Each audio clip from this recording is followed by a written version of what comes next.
My name is Maggie Herbert. I am in the SUNY Morrisville Equine Science and Management Western Specialization.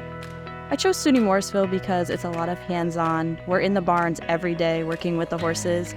We get to learn an environment with other students who are just as passionate as we are about riding and managing good horses and just trying to make the industry better.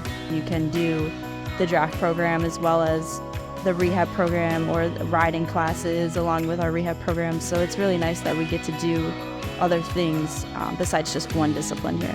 I worked at a lot of different barns, but this would be my first internship that I've learned this much and got to be in the industry this much. We're getting on better horses, we're going to bigger shows, and we're meeting all these people, and it's just, you're in it. I knew I wanted to go to Morrisville since I was in about 10th grade of high school. I always had the plan of being in the industry, and Morrisville kind of introduced me to it and is going to get me there.